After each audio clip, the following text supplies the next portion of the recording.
everyone, welcome to Frontline exclusive right here on Frontline Television. I am Dorcas Bello, and today with me is no other person than an honorable person, Chief David Sabo Kente. You're welcome, sir. Welcome to this exclusive. Thank you very much. Thank you, viewers. Yes. So, sir, there's no better way to know someone than the person saying it by himself. May we know you? Okay, just as it's been said, I am David Sabo Kente. I hail from a community called Kente in Ukari local government of Taraba State. I was born 58 years ago to the families of Sabo Izeowe and Elizabeth Audu. Enrolled into the primary school in 1972, left the primary school in 1978, entered the secondary school, Mbia Government Secondary School in Takum. I finished in 1983. I did mention the school I went to in the primary school, LEA Primary School, Kente, 1972 to 1978. Mbia Government Secondary School, Takum, 1978 to 1983. I went to ABU in 85 to 88. Later on, went for my master's in Federal University of Technology, Yola, in 1995. I have worked in several places. I started my civil service work with the Gongola State government, Okay. under the Manpower Scheme, Manpower Reserve Scheme. Later joined the full service, and when Taraba was created, transferred my service to Taraba State. I joined the World Bank and rose to the rank of a financial controller, and later joined the Federal Civil Service of the federal government through the National Assembly Service Commission. I retired from the civil service in 2014. It's precisely September 30th, 2014, and ventured into politics. I've been a politician and a businessman all through from that day to date. In a nutshell, that is what I can say for now. Wow. Wow. That's impressive. So what informed your moving from the civil service to politics? Yeah, actually, you are aware the issues we have in Nigeria borders around leadership. Yes. We have a band of leadership in Nigeria. We have a situation where people that virtually have nothing to offer take up leadership positions and do not do anything with it. While in the civil service, that is one of the things that has been driving me crazy. I decided to leave the civil service to go into politics, thinking I could be given a chance. It is the chance that I've been craving for from that day to today. Yes. So it's the ban on leadership that has prompted me to exit the civil service after about 30 years to come into politics. Okay, sir. So you made mention of some leadership holes that you noticed. Do you want to kind of just give us examples? Yeah, like I earlier said, people have taken leadership positions when they are not prepared for it. There are a lot of examples across the country. Okay. I don't want to mention names. But when you pick up a leadership position that you're not prepared for, of course, I assure you will not be able to do anything. It is the problem we have in Taraba, we have in Nigeria, and it's like it's endemic in Africa, where people take up leadership positions without planning. You know, as you grow up, anything you want to do, you need to plan on what exactly you want to do at the planning stage. Nigerians don't prepare for leadership. They just say there's a vacancy somewhere, they will just jump into it. So how prepared are you? Very prepared. Okay. Very much prepared. Very, very prepared.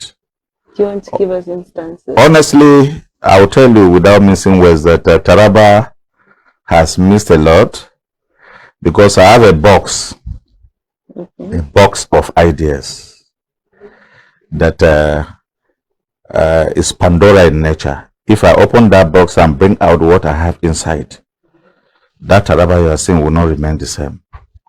But I have not been given the opportunity. I have just opened a little from the box for my personal life.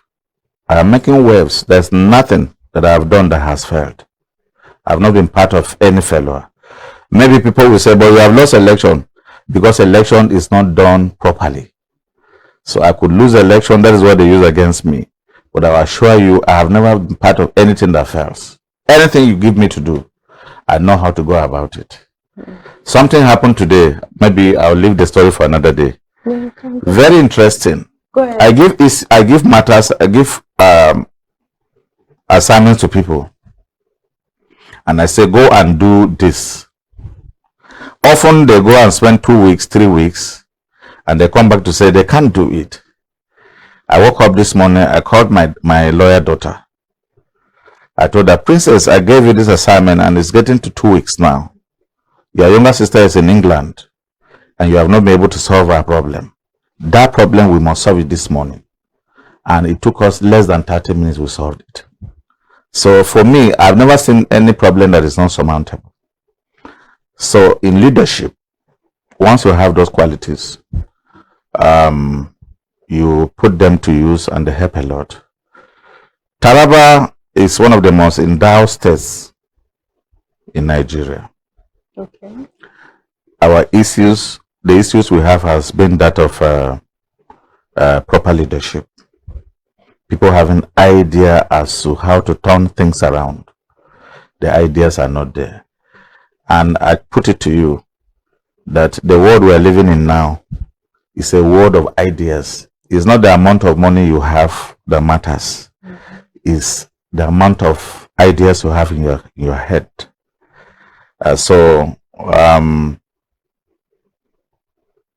Leadership has been the bane of the underdevelopment of Nigeria.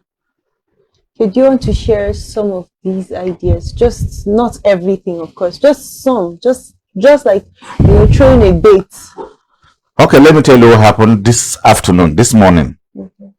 There's a Turkish man that came to me and says he wants to invest in Taraba. He learned I'm part of the political leaders. He wants to go and invest in Taraba. And I asked him to tell me what he has to do. When he started telling me the things, I had somebody that was seated beside me. What he was telling me coincides with exactly what I had told the person a few days ago. For instance, we don't have roads in Taraba. We don't have roads in the whole of the country. I don't know what the government is thinking about giving out the roads to individuals to build, operate, and transfer after 30, 40 years.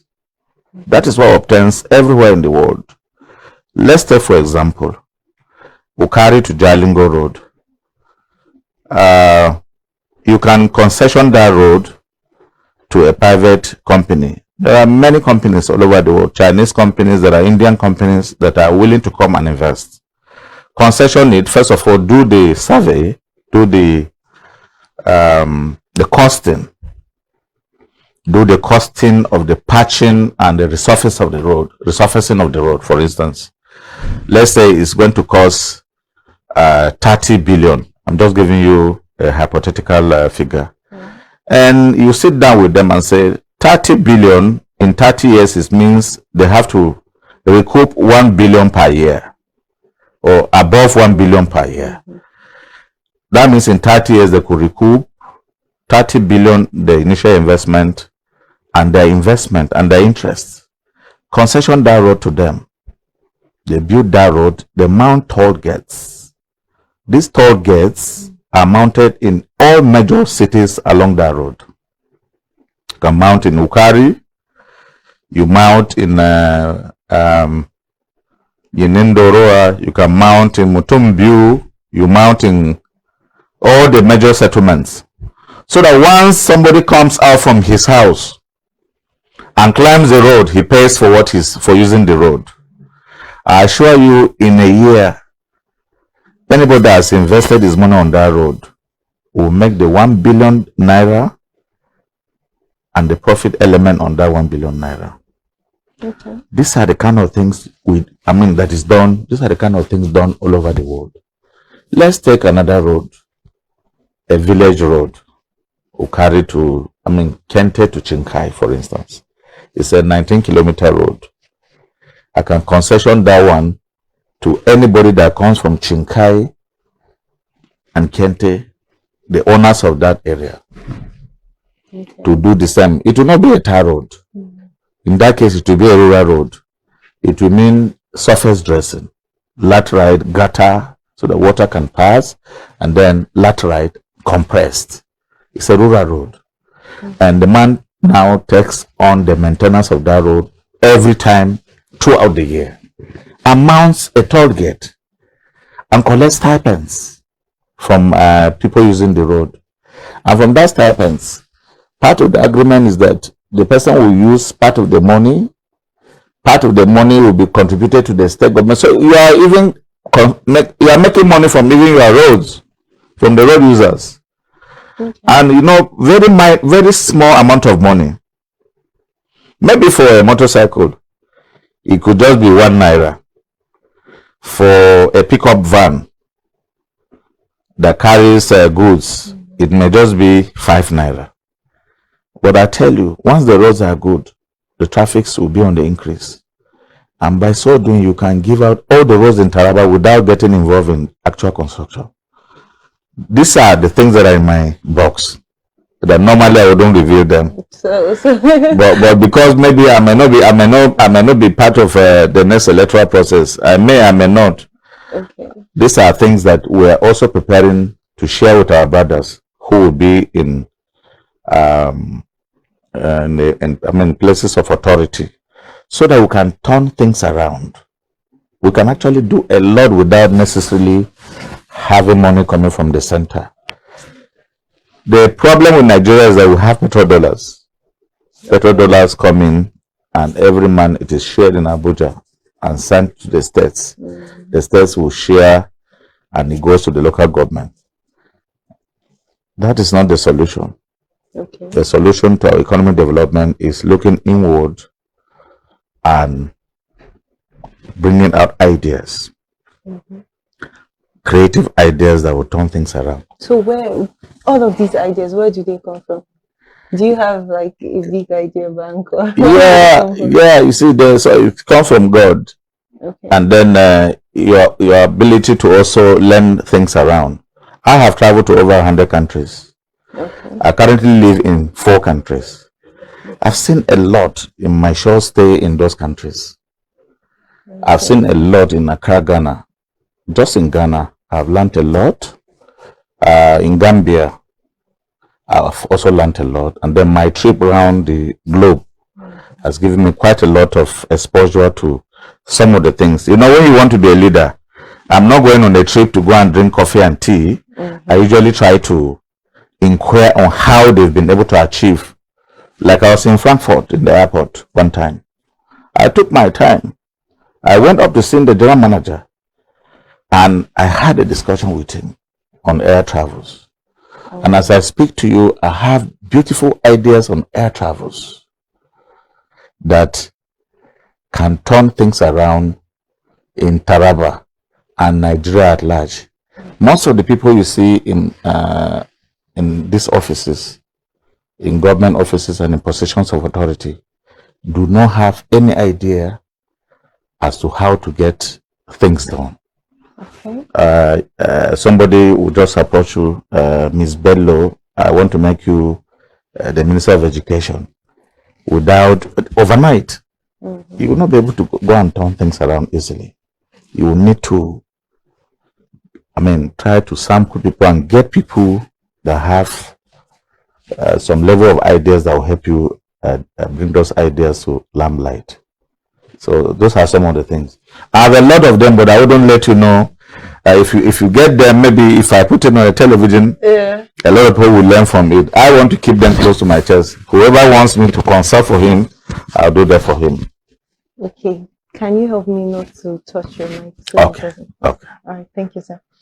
Okay. So now, having listened to your achievements and your plans for the state, and now let's come back to the politics of Taraba right now and APC and what's happening, given the recent nullification of the APC primaries in Taraba, and there's some kind of a rift now in the politics in Taraba, and there's an appeal by. So what do you think at this point is a way forward? Yeah, thank you very much. I didn't actually know we were going to go into political questions, but this is a very good one. Actually, we as a party, the APC, got prepared to take over leadership from the PDP. We are well prepared. We are 6 of us who were eyeing the government house of Taraba until my childhood friend, my bosom friend, Senator Emmanuel Bocha, joined us. And when he came, he was welcome. We welcomed him, and we thought we could put our heads together and do these things together to bring Taraba out of the current situations we find ourselves. But you know the way it went. The elections were not held. There was actually no primaries. Okay. And we had a deadlock, and they came and announced the results that never existed. And they thought people would just go and sit down and watch them. It's what they have been used to doing in the past. Those who normally should be in their villages doing nothing are the people in control of leadership in many places in Nigeria, unfortunately. We took it as a task upon us to correct the anomalies by approaching a court, and we got judgment. And the judge said, go and do another election. Very easy. If you are sure you win the election, what stops you from going to do the election? We'll just go there, line ourselves up, and do a new election. If he emerges through a very, very beautiful and straightforward election, I will be the first to concede and even congratulate him and even help him. I said I was even volunteering to. It's my brother. One is from Southern Taraba. He was my classmate. It's my childhood friend. We know ourselves more than anything can think of. But that did not happen. So it's unfortunate they went on appeal. I don't know what they stand to achieve by going on appeal. But the appeal is just a wild goose chase. It will end up with nothing in their favor, because of course the judgment is watertight. Okay, so now there's based on findings. Yes. Now, is it rumored that there's an agreement between prominent APC members about a rerun primary, or are you in line with this? That's what the court says. We should go for a rerun. Yes. And that's what we expected. But they appealed the judgment. But I'm assuring you that the appeal court will also say we should go for a rerun. Okay. And if he wins in appeal, that means no rerun, he is the candidate. I'll go to Supreme Court. If we win at the rerun, at the appeal court, I'm sure is also contemplating going to the Supreme Court. Finally, the Supreme Court will make a pronouncement. So why do they want to appeal when they can run a primary? When we can run a primary and let's go and run a democratic primaries. And one of us will emerge, whoever emerges, including him, even though initially we didn't even want him to participate because he was not part of us initially. But now that he's with us, even if he wins, we'll give him the support he deserves. It's unfortunate that we are going the way we are going.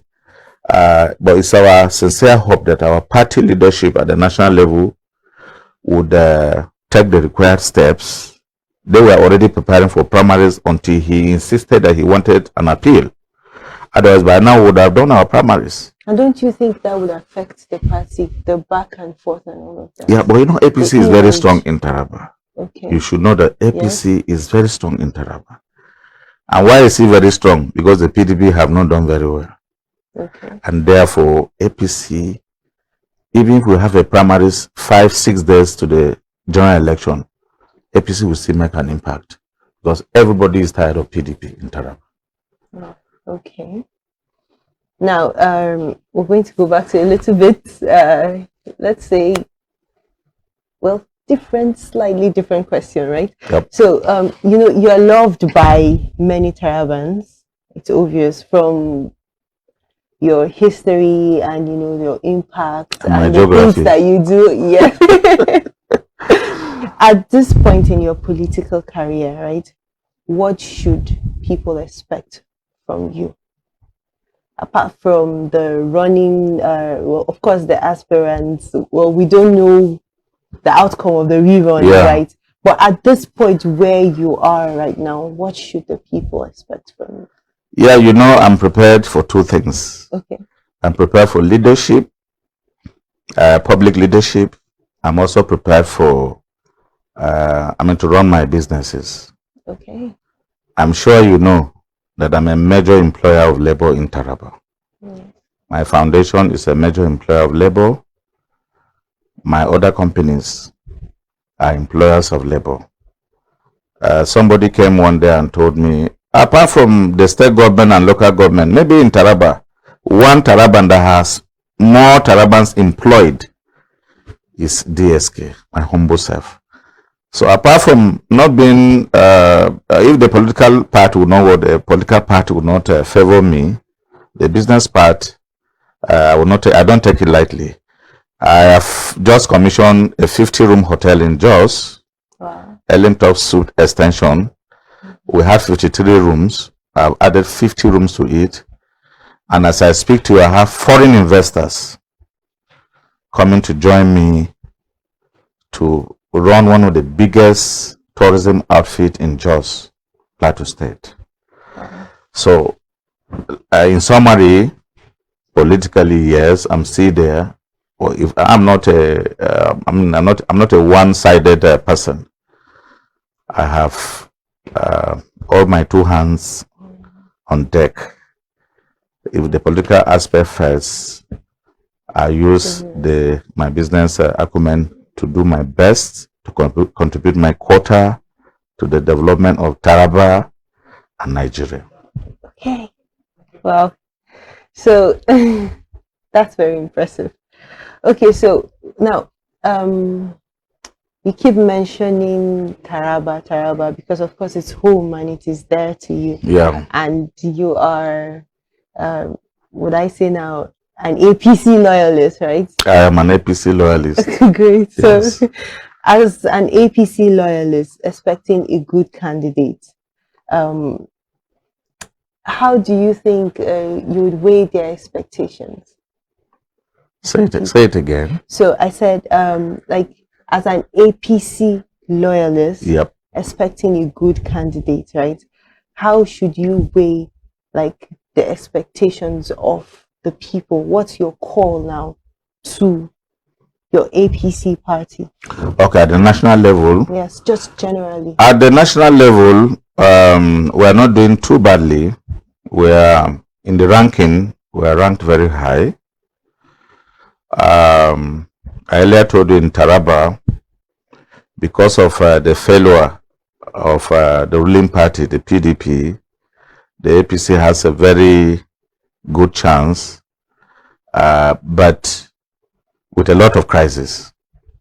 Okay. But what we are doing now is to encourage ourselves. We've been encouraging ourselves that we should try to resolve our issues as soon as possible.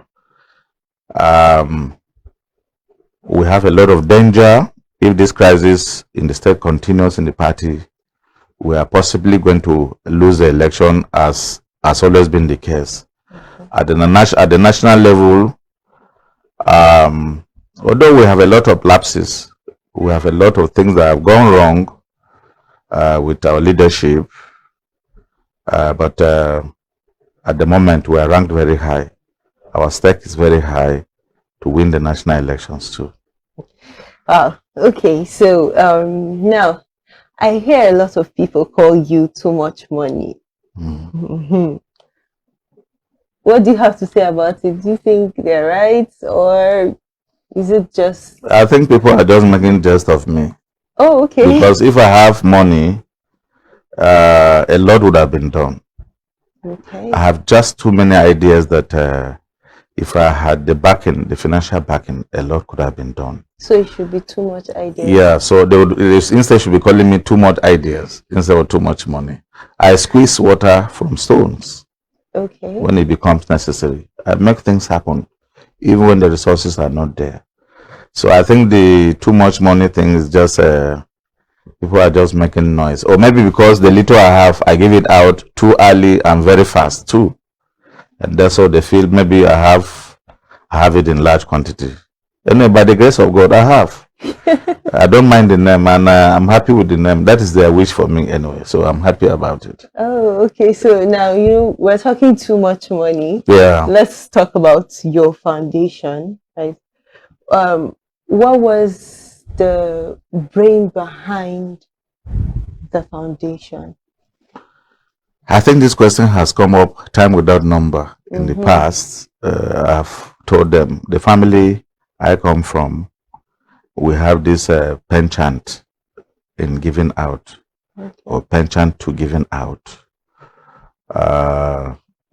Growing up as a young man, we used to call our father, my own biological father, we used to call him Half. You know how he got the name? He got the name because if he lays his hands on 1,000 naira, he must spend half of that money that day before he goes to bed. Oh, okay. He gives out, if it's 1,000 naira, he must give out 500 naira before he goes to bed. So, that's the first sign you see in a family. If you go to my area now, you say Half, they'll tell you the chief of Kente, his name is also addressed as Half. That is where we drew our inspiration from. All of us in the family, we are cheerful givers.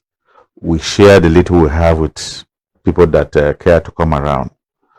And charity is like part of my life for me. My happiest moment is when I give out more than half of what I have at a point in time, at every point in time. Once I give out half, if I have 50 million, I design programs that I will give out 25 million, and then I reinvest the 25 million. And in no time, I make much more money from my own 25 million than using the 50 million. So it has become like part of my life. And so giving is part of what I grew up with. Let me not talk on behalf of the entire family. Let me talk on behalf of the DSK Foundation. I think that is where I drew my inspiration from. So now, from all of our discussions right here, there's something that keeps standing out, which is one, your pursuit for excellence and your quest to want to leave things better than you met it. Now, what plans do you have for people who are aspiring leaders in Taraba? Because of course, this is not one man's job. If you're good at it, you try to kind of transfer to other people so that they can grow within that line. What plans do you have for that? Yes, at the moment that I speak to you, we have a team. Okay. Apart from my humble self, we have other younger people that are coming from behind. And I'll tell you, my mentees are very, very proud of me, because whatever I have in my head, I try to transfer as much as I can to those who are working with me. I've been in business for quite a while. If you check amongst my mentees, people I'm mentoring, most of them are self-sustaining. They even call them Igbos because they used to call me Igbo. Those guys are now being addressed as younger Igbos behind me. So in politics, it's the same thing. I have quite a lot of people who are mentoring. I might have not been mentored by anybody from the beginning, but I will assure you that with what we are doing, we have quite a lot of people that will step into our shoes. Oh, okay. Thank you very much, sir. It's been a lovely time. So much to learn, so much inspiration. But before we go, I have one last question for you. You're welcome. What inspires you? I earlier told you that what makes me happy is giving out what I have. That's what makes you happy? It makes me happy. So what inspires you? Of course, the gift, the penchant to give out has inspired me to be a philanthropist. Okay. The family I come from have that penchant, and therefore I inherited it and I'm using it. If I may add to it, one of the things that make me feel highly fulfilled in life is results. When I see results of what I do, when I see the results positive, it makes me happy. If the results become negative, I get prepared to turn it to a positive result. And it has been very, very reoccurring to me. The latest example I gave you, I spent 6 weeks in Jos. I started the hotel project 3 years ago.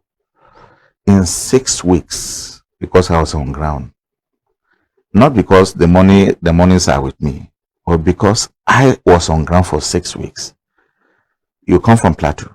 Yes. When you're in Jos, just go to Elim and see what I've done there. The first warm swimming pool in Jos. First warm swimming pool. Jos is over 500 years old. You can imagine somebody from nowhere coming to build the first warm pool, because Jos is a temperate region with very cold weather. Pools are usually not accessible because the water will be cold for people to swim in. But I have been able to build the first warm pool in Jos that you can swim in the night, in the morning, in the afternoon. It's just going to regulate the temperature of the water and you are inside the water. So in 6 weeks, when you go to Jos, just go there and see. I will tell them they should be expecting you. We'll give you complimentary rooms and complimentary services in terms of even using our pool so that it will be approved to you. Wow. Well, there you have it, a man of results. Thank you so much for watching this exclusive interview. I am very sure that you have so much to learn and so much inspiration. The rest is up to you. Yeah. Goodbye from here. Bye.